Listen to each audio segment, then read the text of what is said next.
This is the last episode of Slow Style Home for 2024. We'll be back with all new episodes in January, and I think my guest today is offering us an appropriate send-off for the year.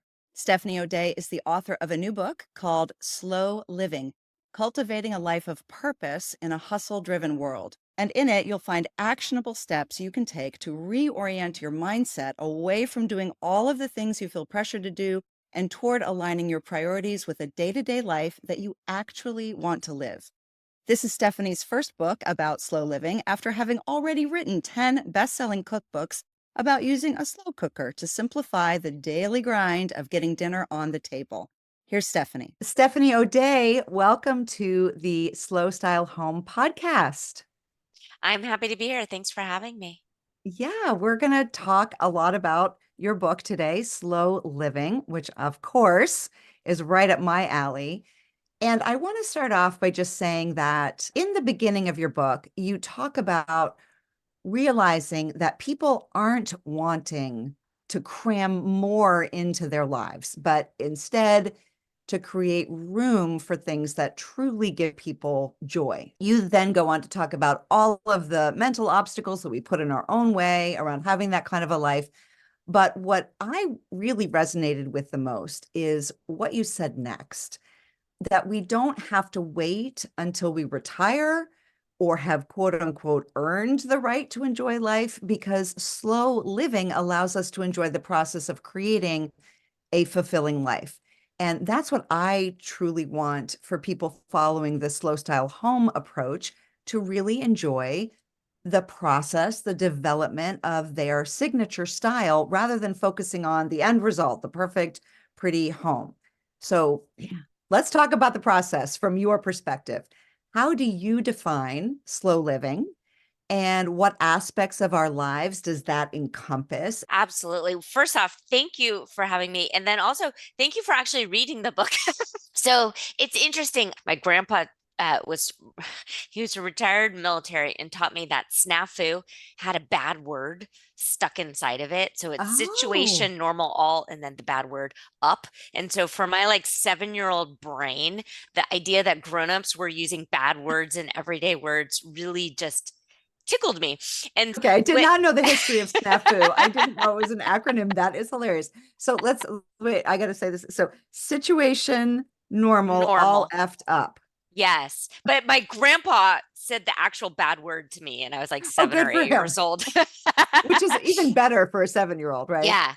Yeah. And so for me, the acronym for slow is to simply look only within. And I started thinking about markers of success and what success means. And society and my parents and professors in college all had their own definition of success. But I wanted to really decide on purpose what I wanted my life to be. My version of success is lazy days, being able to decide on purpose what I want. I want to be able to do yoga. I want to go for walks with a dog.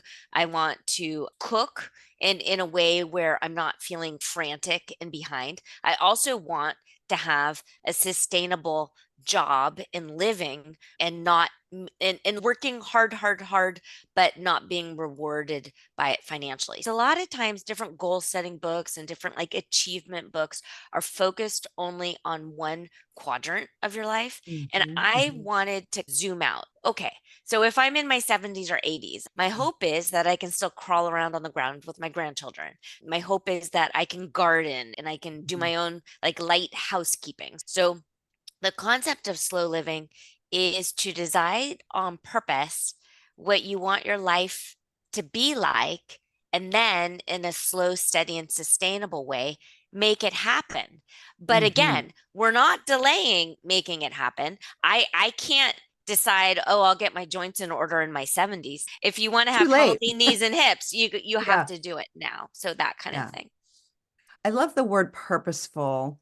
Intentional is along those same lines. It keeps us from reacting to everything. And I think that when we are so busy, and there's pressures coming from lots of different places, sometimes they're pressures that we have created ourselves, which is what you get into in terms of what we have to unblock. But when all of those pressures are coming at us, we do live in this sort of reactionary mode. So that, Yeah. yes, that part of the book really, really resonated with me. In different times throughout history, there's been a pushback against the hustle culture. We love it, but then we really want to push back against it. The Industrial Revolution, people were pushing back against that. All the different kinds of technology, we push back against that. What is it that you're seeing right now that requires Yeah. some pushback? Yeah. It's interesting. One of the reasons social media makes us feel so bad about ourselves at times is because of the whole FOMO thing, which is fear of missing out. I rewrote it to figure only myself out. I am not an all or nothing kind of person. I like to tweak and modify and look at how I'm feeling as a Mhm. barometer of whether or not I'm on the right track. Ironically, I first got my start writing books through crockpot Right. cookbooks and slow cooker cookbooks. And in 2016, the Instant Pot hit the market, which is Yep.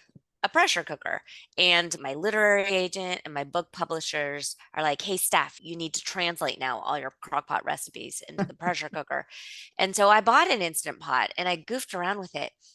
And I hate it. I just hated it. Wow. For me, when I'm already hungry and the kids are already cranky, it's too Yeah. late. I liked putting it on early in the morning, highly caffeinated and coherent, push a button, and I walk Right. away. And I never Right. have to think about dinner again. Like it really Yeah. alleviated decision fatigue for me. And so I told my publishers and agent, no, I'm just not going to do it. I'm not going to do it. And so then I got fired. So I got fired. And so it took a while to convince the publishing houses that there was a market for slowing down and for slow Okay. living. And Right. so in order to prove that market, I had to start the podcast and had to garner a whole new following of people to prove Interesting. that even though you can do things fast, because you can, it Hmm. doesn't necessarily mean that you should. And I Or think really want to, actually. Maybe you're just being pressured into doing things fast. yeah. Yeah. Yeah. And so I think my hope is that this whole like work until your eyeballs bleed sort of Yeah. hustle culture has hit that tipping point. And now Right. people are like, no, it's not worth burning my health up, breaking up my family because I'm chasing one arbitrary goal or measure of Mm. success. It's funny that you say that you had to convince your publishers of that there's a market for slow living, and therefore you started a podcast, which is great. When I was in London recently, I went to the Tate Modern and was in the bookstore slash gift shop. And I look over and there's a wall of books. And of course, they have their sections. They have their art books, they have their art critique books. They had a whole section called slow living. Oh, wow. And I think that tells you a lot that people are really craving this. You mentioned decision fatigue. That's another thing that I think people are pushing back against. And I talk about this a lot in the home space about how you can't walk into a store and to pick a white paint, you have to spend an hour because there are 25 different shades of white. It's ridiculous. Where else are you seeing decision fatigue really hitting us? A lot of people think, okay, slow living, then you don't have goals anymore or you don't have dreams. And you are in this sort of like fetal position. Hmm. And I can see how there can be an argument for that. But I don't agree with that. I think you can still meet your personal and professional goals, but in a way that's sustainable and in a way where you're like the tortoise instead of the hare and Yeah. you get there in this very slow and steady inch by inch way. And because of that, I think it feels better in your body. And so when you are making a decision, you aren't being pushed into the decision, you're being pulled towards it in this way that feels really authentic and Hmm. nice in your body instead of like frantic and frenzied. People are coming around to this idea that I think we're both kind of part of it. We're, or at least I'm maybe under the umbrella of slow living. I'm focusing on a particular aspect of it, but even what I do bleeds into other parts of our lives. It bleeds into how we want to make space and time to have people over. And when you are putting together your home the slow style way, there's no embarrassment. There's no worry that the house isn't good enough or doesn't look good or whatever. You are figuring out how to share who you are through your style. And you mentioned too that there's maybe some misunderstandings around what slow living means. I want to talk about that a little more. What are some myths around it? Because I will say, I feel like your book is very action oriented. Yeah. Thank you for bringing that up. If you have that idea that you're just going to sit in nature and kumbaya all the time and magically your hopes and dreams and wishes and your bank account will grow, that won't really happen in the real world. In the real world, you do have bills to pay. You do have, if you are running a family, mouths to feed and obligations and things like that. You Mhm. do have to put some work in. And Yeah. I'm glad that you noticed that it was action oriented because I was Yeah. trying to point out you do have to do things. You keep bringing it back in the book to what our own definition of success looks like in all areas of the life of our life. That's how we stay purposeful. We're coming up toward the end of the year. You love hosting, and also you have some traditions that you want to make sure happen that your kids have grown to expect. So yeah, you may have a lot to do on your plate at this time of year, but if you remember why you want those things in the first place, that it's because of the closeness you feel to your family, or the fact that you're laughing about the times when you tried so hard to, I don't know, make the turkey and it exploded in the oven or whatever. If you remember why you're doing it in the first place, you can stay purposeful. Can you share a few of the specific questions that you talk about in the book that we should be asking ourselves to check ourselves? Am I doing this for someone else, for someone else's goal and agenda, or am I doing this for my own? Yeah, I think many of us forget that it's okay to have different wants and needs than other people in the family. And I think Yeah. sometimes we think we are being purposeful when we're meeting their needs and keeping someone else happy, but keeping someone else happy and in doing so, you're sacrificing yourself. It's something to really poke at. And it's tricky. If you've got a newborn in the house, Yeah. obviously. And if you're in a caregiver role with someone who's battling an illness, obviously. But if you find that in your everyday life, you are judging your self-worth about whether or not other people around you are happy or at peace, that's something to poke at. I am a huge fan of New Year's resolutions and of reinventing yourself and lots of things like that and planning. As we come towards the new year, I think we've all heard this statistic that come February and March, most people have given up on their New Year's resolution. Yes. And I Yes. think it really stems from this perfection issue Mhm. of, oh, I said I was going to work out every day, but then I had COVID, so I took 4 days off. Oh, that one's over. Yeah. Yep. Moving on. No, no, but it's progress. I tell the women that I work with, if it takes you 45 days to do a 30-day challenge, who cares? Who Right. cares? It, Right. it Good really, it point. really doesn't matter. Any little bit you do is better than nothing. And Right. taking some time off is just a pause. It doesn't mean that you're starting completely and totally over again. As far as questions, I like to take an honest assessment of where someone is right now. So, where are you in regards to your time management? Are you meeting your appointments on time? Are you getting up on time? Do you have a morning routine and an evening routine? Those kind of things for time management. For health, what's your A1C? What's your blood pressure? What's your cholesterol like? What's your BMI? Same with your finances. Do you know what's coming in and what's going out? And if you don't, there's some work to be done. And so taking that honest assessment and then asking yourself, if you had a magic wand, where Mhm. do you want to be Mhm. with all of those things? So that's the big vision. That's the daydream. And then in a very slow, sustainable way, make a game plan to get you from where you are to where you want to go. Yeah. And if it takes your whole life, Yeah. Okay.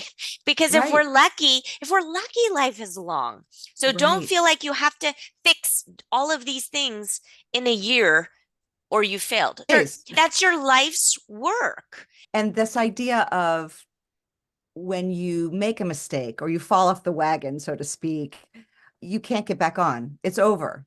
You can get back on. You can keep doing it. And this idea too of taking the grand vision, we come up with the magic wand. I love the magic wand question. We know we have the vision, and then we forget that okay, we have to break it down into these tiny steps to make it manageable and doable. So when you miss a small little step, it's not that big of a deal. But if you haven't thought about the steps it's going to take to get there, then you feel like the whole vision is a failure. So I think that's really powerful. And I think maybe New Year's resolutions could be listing out your grand visions, but then also making a list of steps that you're going to take to get there and make them as small as they need to be, that you feel like, yeah, I could actually do this every day or once a week or whatever it requires. I'm wondering, what are some wishes you have for the new year, or what are some things that you would like to leave us with that we can be bringing into the new year with us? Absolutely. If you're a visual person and you like metaphors, and I really do like metaphors, and you're looking at life as a game, I want you to look at it as the actual game of life, like that game, and not shoots and Oh, the game of ladders. life, the Yeah, the actual, actual yeah, game of life. See the game board, yep, and it's that with twists and turns, and you're just plodding along. But I think sometimes some of us think we're playing shoots and ladders, where if you're taking a pause, you're sliding downhill. No, you're legit just taking a pause and yep, collect yourself, because in real life your roof could blow off, right. and that right now, that is way more important than whether or not you did your 20 minutes of yoga. That's what happens, and that's okay. It doesn't mean that you never do yoga ever again for the rest of your Mhm. life. No, you're just tweaking and modifying and fine tuning. And then if you can remember one acronym, the slow is to just simply look only within and ask yourself, am I doing what I want to do? Or am I doing something because someone somewhere outside of me is telling me I should be doing that? I'm so glad you ended with the SLOW acronym. That's a really good thing to keep in mind. And also this visual of the game of life and not shoots and ladders, which you talk about in the book as well. That's another thing I'll say, is that the book is very easy to read. It's very easy to consume quickly. The acronyms are great because then you remember stuff. And if you don't get one for the holidays as a gift, then you need to go buy it for yourself. Give yourself a gift. Stephanie, thank you so much for being with me today and for this book. Thank you. I appreciate you and your audience, and thank you so much for having me.